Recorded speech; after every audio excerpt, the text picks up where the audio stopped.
On today's show, the latest Houston Rockets trade rumors and possible trade targets for the team to pursue ahead of the NBA trade deadline. New York Knicks Quentin Grimes, Indiana Pacers Buddy Hield, and possible backup big man from the Utah Jazz Kelly Olynyk, and so many more names to consider on today's Locked On Rockets.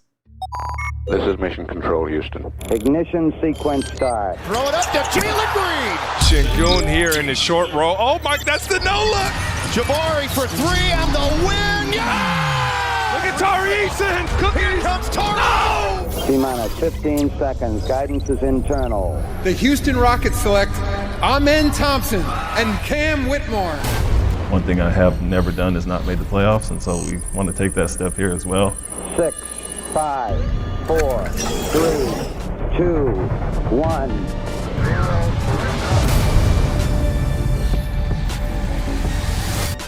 What's up and welcome to another edition of Locked On Rockets, your daily podcast home for everything Houston Rockets basketball. As always, I'm your host, Jackson Gatlin, native Houstonian and credentialed media member. I'm also the host of Locked On NBA Mondays. Be sure to follow along on Twitter at JT Gatlin, and the show, of course, at Locked On Rockets, free and available wherever you listen to your podcasts, including YouTube, where I want your thoughts on all the trade targets we talk about today. Go to YouTube, drop your thoughts in the comment section. That is the best way you can help out our show, is to drop a comment, say anything. It's been a minute. You can do for the house, for the team, for the algorithm in the comment section. Now, today's episode is brought to you by FanDuel. Make every moment more with FanDuel. Right now, new customers get $150 in bonus bets, guaranteed, when you place just a $5 bet. Visit FanDuel.com/lockedon to get started. And as always, thank you so much for making Locked On Rockets part of your day every single day, whether it's on your way to work, on your lunch break, in the gym. Thank you for being an everydayer and making the show part of your day every single day. Joining us now is your weekly co-host, none other than NBA draft enthusiast and diehard Rockets fan, Madison Moore, who you can track down on Twitter at MadmanLeaks. Here as we discuss some of the latest Houston Rockets trade rumors, intelligence, rumblings, all that stuff. Look, we are heating up, Madison. We are a few weeks away from the NBA trade deadline. This is when the NBA rumor mill starts really churning out all the good, juicy gossip and everything about different players who are being put on the trade block and being made available and all this stuff. And the Rockets find themselves in a very interesting position this season, very different than the last few years, where, hey, the team is actually decent this year. They're playing competitive basketball. They've slipped a little bit in recent weeks. They're a little under 500 now, but they have aspirations of a potential postseason run. And so now we have a trade deadline where we're not just looking at maybe taking the garbage from another team and like trying to get draft assets or that kind of a trade deadline. No, we want to see a trade deadline where maybe they find a way to make some improvements to this team. So where we're going to go first, before we get into some of the latest reporting and rumors and speculation out there about potential targets, we got to address, the issue here is, for you, Madison, at least when you look at this team, what's the bigger issue in your eyes right now? Is does this team need to address its lack of shooting, or the fact that they don't have a legitimate backup big man? Which is the more pressing issue in your eyes? Yeah, shooting to me is the big shiny toy, but what is this Rockets team's identity? It's defense. And right now, the Rockets have severely struggled on defense and more importantly, rebounding to me. I mean, I know the numbers don't say that we've like regressed in rebounding, but if you just watch the games, some of the games and the offensive rebounds and untimely possessions, you can see that the Rockets are really struggling on that end. Outside of really Alperen, Sengun, and Jabari Smith, really there's no consistent rebounder on this team. There's no consistent rim presence on this team, and it limits the defensive versatility of this team. And really, and so for me, for this team's defensive identity, and for that to be their identity of this team, I think we have to go out and get a backup big, and a big that is an archetype that is not on the team at the moment. And I'm torn here because you're right. Shooting is the shiny toy. It's very important, and this Rockets team is absolutely a team that is in some desperate need of some shooting. And I'm in such pain as I discuss that. You hear the voice crack as it's going down. No, legitimately, this team needs shooting, but I do agree. I think they need some additional size. A backup big would go a long way for this team, because you also see some of the nights where they really have to lean so heavily on Alperen and Sengun against opposing matchups with like legit big men, because Alp is really their only answer as a legitimate big on the roster. You're not going to throw Boban Marjanovic out there. He's not a serviceable player, at least, situationally, maybe a couple spot minutes here and there, but he's not going to be a part of the rotation, right? Not on a consistent basis. You've got 37-year-old Jeff Green holding down the fort at backup 5. And he really shouldn't be playing that many minutes. He's probably it's probably taken a toll on him, the amount of minutes he's played as the backup 5 this season. So I'm in full agreement with you here. Now, the question, though, is, as far as allocating resources, assets, that kind of thing, what kind of a backup 5 are you looking at? How much of a price point you're looking at? Ben and I, recently on a recent episode, we visited a couple of the names that are out there on the market right now. Daniel Gafford, Nick Richards, another name out there. There's a couple names out there that sound kind of interesting as a potential solve for the backup big man spot. I have one that I think doesn't necessarily address. I think it addresses two things, and I really like this name, and I'm very interested about it. I like Kelly Olynyk. I like the idea of Kelly Olynyk for this Rockets team. He doesn't necessarily give you like that defensive identity out of a backup big that you maybe want out of some of the other guys might give you, like a Gafford or a Nick Richards a little bit, or a Clint Capella if you were to go pursue him as a backup option. But I think Kelly kind of gives you the best of both worlds, right? He gives you a legitimate, serviceable backup big. He gives you somebody that can space the floor. He's also somebody that you could play alongside Alperen Sengun if you really wanted to at the 4. And on top of all that, his passing is really underrated. And I think you can do a lot of the same things offensively that you can do with Alperen Sengun, that you can do with Kelly Olynyk, so that you don't have this crazy drop off in play style where you have to suddenly change your entire identity when Alp heads to the bench. Yeah, see, I think Kelly Olynyk is a great option for this Rockets team to pick up. I think this system would uniquely fit a lot of his gifts. And I think offensively, he would give a supercharge to the second unit that we desperately need, while also giving us some size and some timely rebounding, because he's actually a pretty decent rebounder for a backup big. So I definitely think that's a great option for this Rockets team. I don't think it addresses the defensive issues, but we will address one of the big issues we have outside of Alperen Sengun, and that's screening. We don't have another really good go-to screener on this team, and I think Kelly Olynyk is such a high IQ guy and such a good screener, and being able to make reads, like you say, out of those possessions. I think he fits seamlessly in this offense and give us a supercharge there.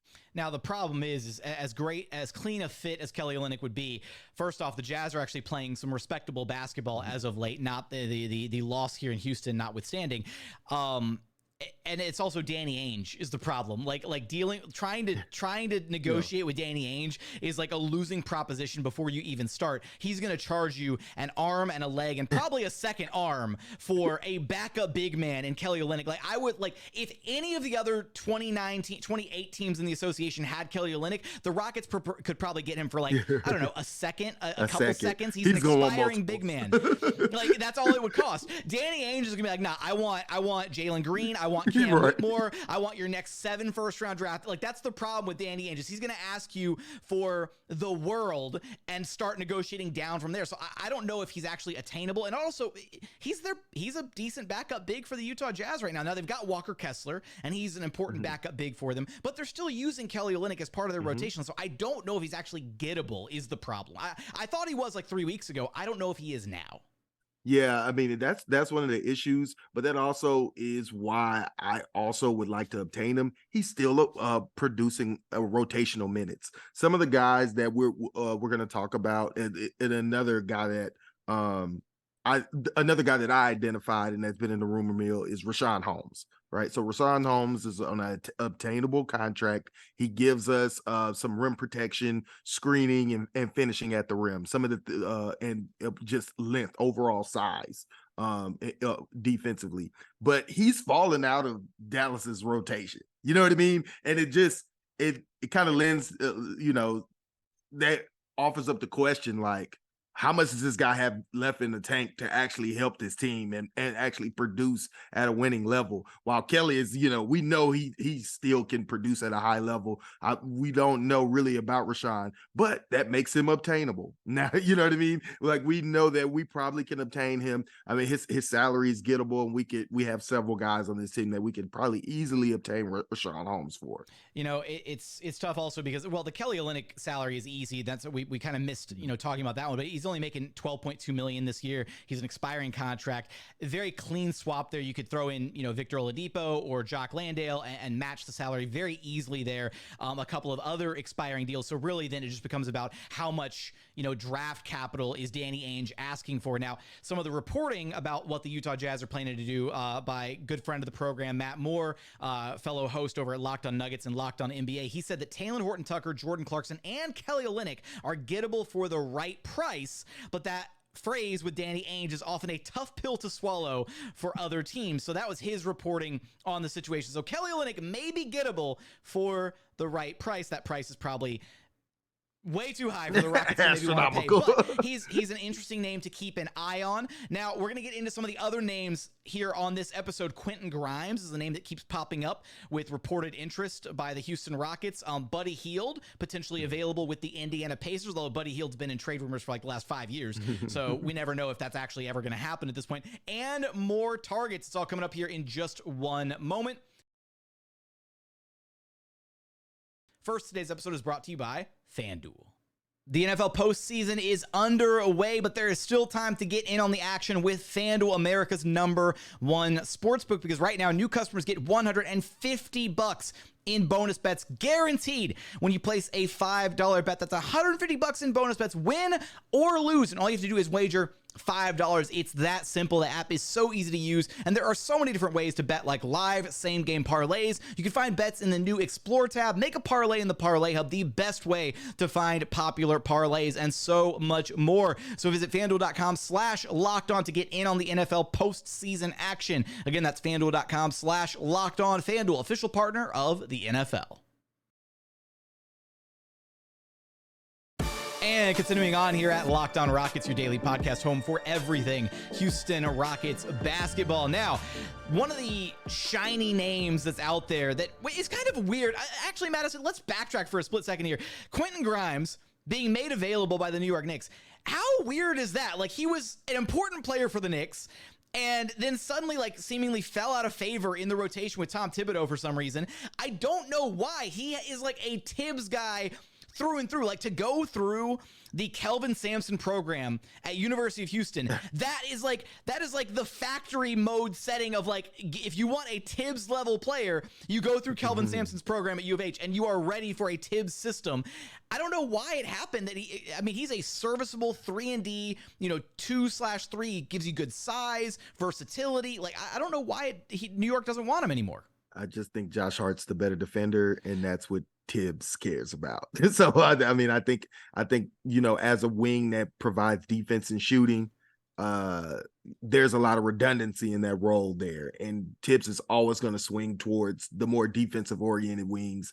And although Grimes is a good defender, he's not as good as some of the other defensive wings. He's also young, and Tibbs hates young players. That's true. He has for his entire career, right? Tibbs would never like playing young guys. There's something about some certain coaches have that, like, mentality, right? MDA was the same way. Yeah, MDA hated playing young guys. Oh man. All right. Well, look. Whatever. New York's loss, potentially the Rockets' gain here, because Quentin Grimes on a very team-friendly deal. He's currently on the third year of his contract, one more year next season, just under, I believe, $6 million for next year. Double check that. Oh, sorry, just $4.3 million for next year. It's a team option. So he's a very gettable contract. The question is, what would the actual cost look like to get a Quentin Grimes? And then past the cost, where would you factor him into the Rockets rotation currently? Because they do have a bit of a glut. I mean, I just don't know whose minutes you would subtract to get Quentin Grimes the minutes that you would want him to play on the floor. Jae'Sean Tate, maybe? Oh yeah, no, Tate's minutes are gone. I mean, Tari? I'm sorry. I mean, I'm sorry. I mean, first of all, I expect Tate to be in the deal if Grimes is, contract matching. Well, I guess every contract can kind of match that deal. But Tate is also a valuable player that I think has kind of run its course on this team. And we don't have really minutes. We need to give those minutes to Cam Whitmores of the world and Amon Thompsons of the world. And when Tari Eason gets back, I expect them to naturally go away anyway. So I think Tate would be a natural selling point, which would bring a lot of shooting that, the inverse going from Tate taking those open shots to Quentin Grimes would be astronomical. And so I think that would be where you get some of those minutes from, but then you also start to chip away at Jalen Green's minutes as well if he doesn't turn it around, which I think is safe to say we can't really bet on that. But now we have somebody that is possible, a serviceable starter if Jalen Green does not turn it around in the next couple of weeks or months. Yeah, I'm trying to think because first off, I would love the addition of Quentin Grimes. Now, I will say that there was this rumor per sources. Source, trust me, bro. I don't want to shoot down anybody else's sources. Let's Talk Knicks on Twitter. Shared and said, the Houston Rockets really like Quentin Grimes. Reminder, Grimes, the 25th pick in the 2021 draft, played at the University of Houston. Tari Eason is a name to keep an eye on to potentially come back to New York. A source tells Let's Talk Knicks. Now, I'm not going to badmouth Let's Talk Knicks. I'm sure they have a source, and I'm sure that source did tell them, hey, yeah, we would. I'm sure this is what the conversation went like. phone call, text message, whatever. Yeah, of course, we would love to get Tari Eason for Quentin Grimes. That'd be incredible. Let's do that. Not going to happen. Full stop. Tari Eason is not going anywhere. And I had somebody ask me, I saw that nonsense on Twitter. Quote tweeted, share, Tari's not going anywhere. I had somebody ask me, I was like, is this sourced or is this just your opinion? I'm like, both. He's not going anywhere. The Rockets love Tari. They love him so much. Ime said it the other day. He is their most impactful player from an analytics perspective. When he is on the floor, he impacts winning at a higher level than any other player on the roster, even more than Alperen Sengun, more than Dillon Brooks, more than Fred VanVleet. Tari is that guy. This organization is not letting go of him for anything. It's not happening. So just had to dead that rumor real quick. Yeah, that was the crazy, my eyes almost got stuck in the back of my head when I read. I was like, what? First of all, it doesn't make any sense. In any basketball sense, it's not a thing. It's not a real thing. I'm sure he heard it from somebody on their wish list because Tari Eason's a spectacular player and Tibbs probably likes him, but it's not going to happen. Never in a million. There was some additional reporting. I can't remember. I think it was Ian Begley who shared this tidbit about what the Knicks were looking for. With the loss of Emmanuel Quickly, the Knicks are looking for some additional playmaking, some facilitating, off the bench is what reportedly they were looking for. I've seen some people go so far as to say that they would trade Jalen Green for Quentin Grimes. I don't think I'm there yet. It's been really rough with Jalen Green. We talked about it last episode. It's been rough sledding for him.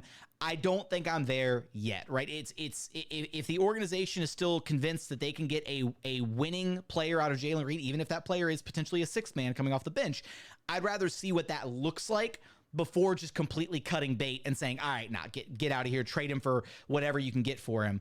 I think it's equally silly to trade Jalen Green for Quentin Grimes. I mean, there's just an upside gap that is just astronomically different. And if you're going to invest in a player, then you need to invest in them. If Jalen does not have the entire time, world, all the time in the world to develop. Yes, there is going to be a time where Jalen has to put up, just put up and produce. But that time is not now. It's not within 2 weeks of this February trade deadline. There's a whole nother year where we have Jalen on his rookie contract, and the upside of him reaching his potential is worth so much more than the short-sightedness of getting Quentin Grimes right now, which you probably can get without putting Jalen Green in this deal. So it's just, it doesn't make sense. Would you give up the Brooklyn Nets 2024 pick for Quentin Grimes?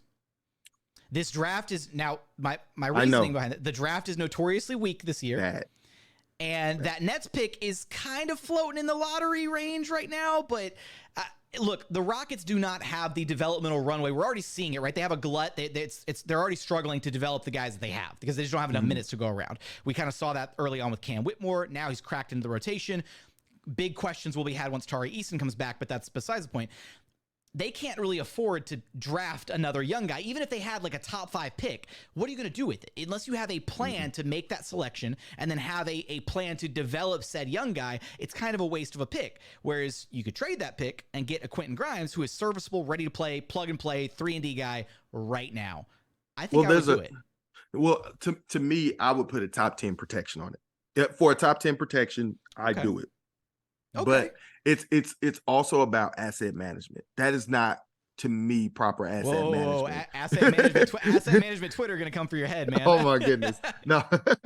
But yeah, it just, to me, I think that's also short-sighted. And there are players that we can get on the bargain bin that we'll talk about in the next segment or in the future, that if we can't secure Quentin Grimes with a couple seconds, right? Or, in a good, player on our team, then we can pivot.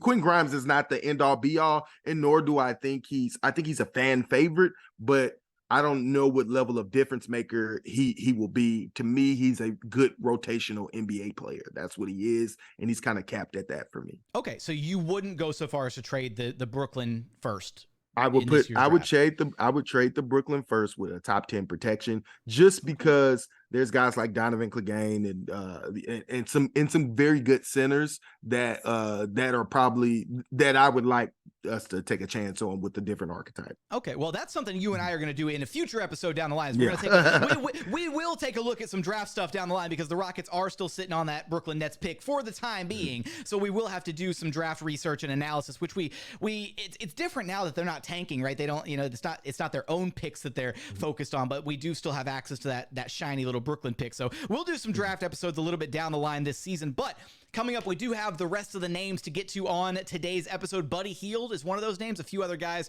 to talk about in the third segment coming up here in just one moment. First, today's episode is brought to you by Prize Picks. Prize Picks is the largest daily fantasy sports platform in North America. They're the easiest and most exciting way to play daily fantasy sports because it's just you against the numbers. Instead of battling thousands of other players, including pros and sharks, you just pick more than or less than on 2 to 6 player stat projections and watch the winnings roll in. It's that simple. Prize Picks is so easy to play. You can make your picks and submit an entry in less than 60 seconds. They've got quick withdrawals, easy gameplay, and an enormous selection of players and stat types, which is what makes Prize Picks the #1 DFS app on the market. And here's a really cool thing. Prize Picks even offers a reboot policy so that your entries stay in play even if one of your players gets injured. For football and basketball games, if you have a player who exits the game in the first half and does not return in the second, that player is rebooted. Prize Picks is the only DFS platform with an injury insurance policy. So if you've been thinking about getting into daily fantasy sports, you've got to try Prize Picks. Go to prizepicks.com/LockedOnNBA and use code LockedOnNBA for a first deposit match up to $100. Again, that's prizepicks.com/LockedOnNBA with promo code LockedOnNBA for a first deposit match up to $100. Prize Picks is daily fantasy sports made easy.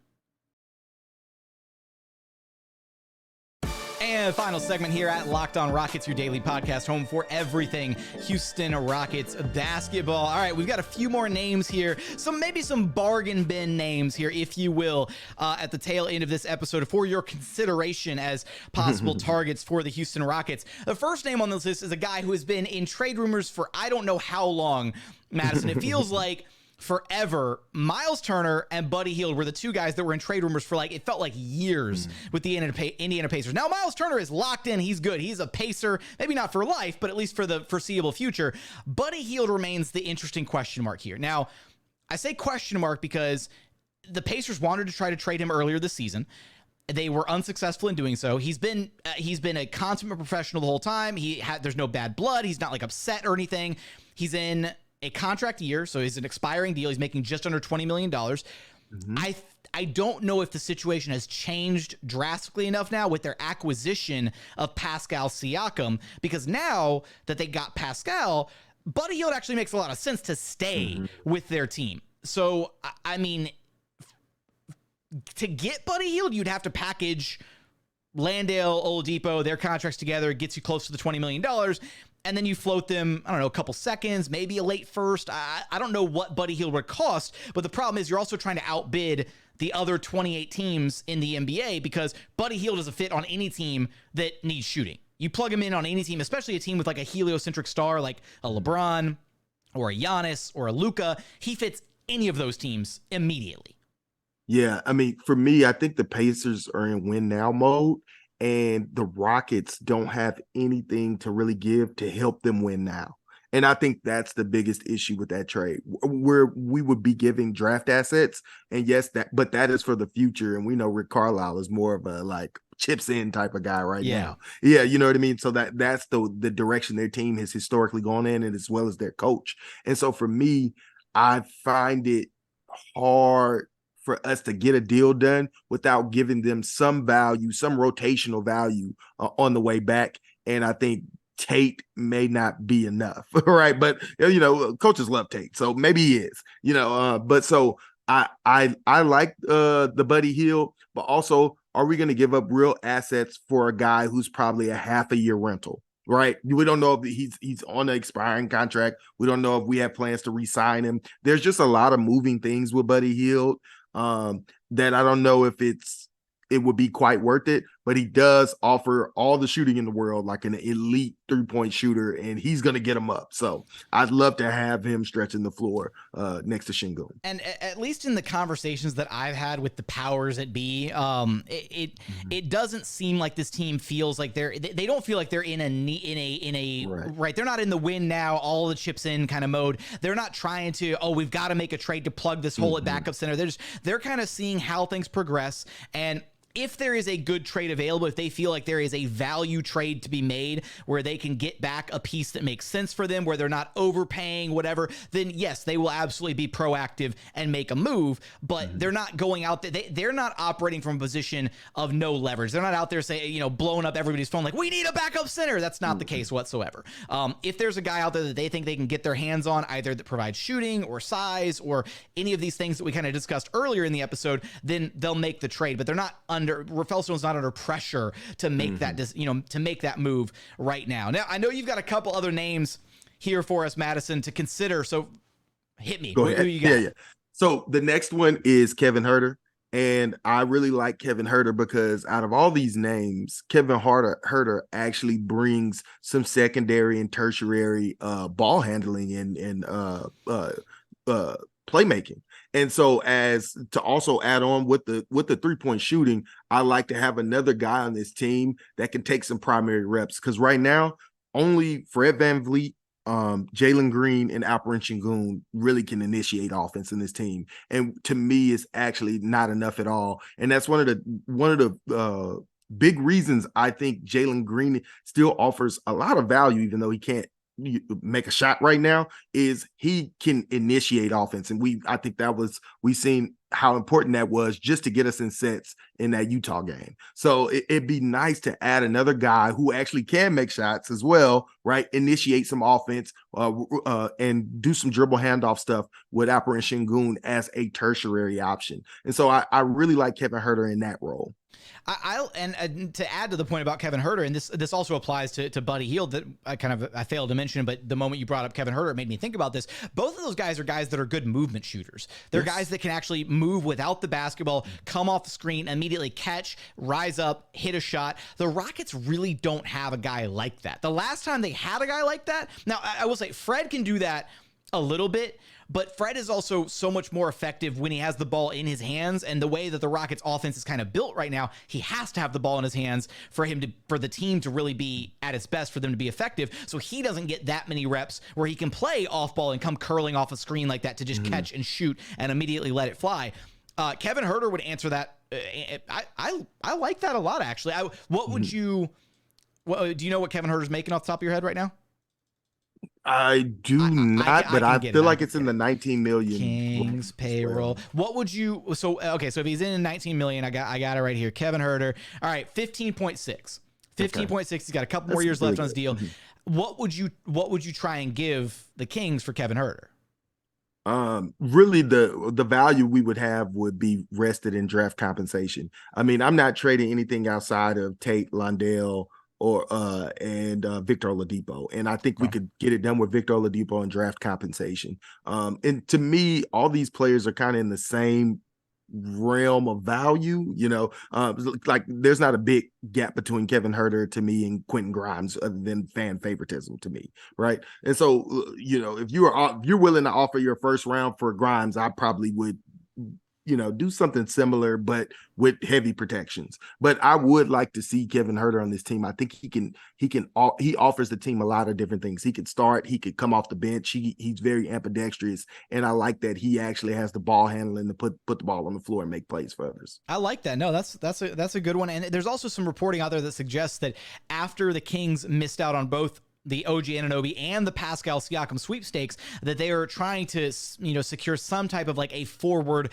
upgrade. We know that Harrison Barnes has been, in some trade rumors, so maybe they're looking to upgrade that position specifically. A couple of the names kind of on the Kings radar: Jeremy Grant, Bojan Bogdanovic, and Herb Jones. So maybe there's a world where, they're trying to acquire one of those guys, and the Rockets could get involved as a third team kind of facilitator, and utilize some of those expiring contracts, which effectively Jae'Sean Tate is also kind of an expiring contract, the way that his contract is structured. So that's a lot of money that you could utilize as a third team, kind of grease the wheels, whatever. And maybe you are able to, finesse a Kevin Huerter back from them. Although he is kind of an important part of what the Kings are doing. So I don't know if if they'd be ready to, I guess, part ways with him unless they were getting something really, really good back. And they're very much like we talked about earlier, like the Pacers, they're in win now mode. So, does the draft compensation really do it for them? So that one might be a bit of a tougher sell. I know you've got one more name for us. Hit me with it. So this is my favorite one. I can't remember where I heard the name at, but I did hear someone talk about it. But Gary Trent Jr., who is another expiring contract. He's making around 19-ish this year. Another expiring contract for the Toronto Raptors, and they're kind of having a sale of their good players right now as they're rebuilding and also trying to get some assets. Don't want Fred VanVleet level walk again with these good players. If they can get a couple assets out of it, they're not in this ultimate win now mode. So this makes him very obtainable for the Rockets. And I think out of all the players that we've discussed, I think he was undoubtedly the best player we've discussed. And I think he fits Ime Udoka's culture of defensive intensity, point of attack defense. I think we instantly vote back into top 5 defense contention because him, Fred VanVleet, and Dillon Brooks would be a ridiculous point of attack wing defensive team. And on top of that, he's an excellent 3-point shooter. I'm not sure what he's shooting this year. I haven't looked at the numbers. 41.5% this season from 3. My goodness, golly gracious, give me a 40% 3-point shooter. Yeah. I would be all over that. No, that's a deep cut. No, I would love Gary Trent Jr. And if you're the Raptors, right, this is the kind of situation where I do think the Rockets could really take advantage of a team kind of in the situation that the Raptors are in, where very clearly they are having a fire sale, right? They're getting rid of everybody, and they're not just getting rid of guys for the sake of getting rid of them. I think Masai Ujiri's done a good job with the OG trade and now the Pascal Siakam trade, getting back good value. But you're right. Maybe hopefully they learned their lesson from letting Fred VanVleet walk for absolutely nothing. And they could at least, if you're looking at the Rockets, then maybe it's similar to what we talked about with the Quentin Grimes offer, or maybe it's something along the lines of, that Brooklyn pick with some protections on it, or maybe just a couple seconds, something like that. But I think Gary Trent Jr. is probably... I think he's worth the first. I think out of all these guys, I would be kind of scared to give a first for most of these guys. Gary Trent Jr., if I had a kind of long-term plan, with maybe signing him for extending him, or some type of agreement where we could come to a reasonable contract in the future, I'd definitely give up a first-round pick for him. And I think he's the most... he's arguably the best guy on the list, and I think he's the most attainable of all of them. Of all the names we've talked about so far, I think he's the guy that realistically you can see a real pathway to how the Rockets could get him, why it makes sense on both sides. I love that name. I think that is a really good name to consider. All right, Gary Trent Jr. I like it. No, all right. Well, hey, if you're listening to this episode, if you're watching on YouTube, do us both a favor. Drop your thoughts in the YouTube comments. Who do you want to see the Rockets go after on the trade market this NBA trade deadline? How do you feel about some of the names that we talked about in today's episode? Let us know in the YouTube comments. But Madison, you know the drill. Let everybody know where to track you down at. Man, track me down on at Twitter, at MadmanLeaks. Come talk Rockets ball with me. That's going to do it for another edition of Locked On Rockets. As always, thank you so much for checking out the show. If you haven't done so yet, please consider subscribing wherever you listen to your podcasts or on YouTube. Just search Locked On Rockets. Be sure to like, comment, and subscribe. But as always, thank you so much for watching. Thank you so much for listening. And we look forward to having you back right here at Locked On Rockets, your daily podcast home for everything Houston Rockets basketball.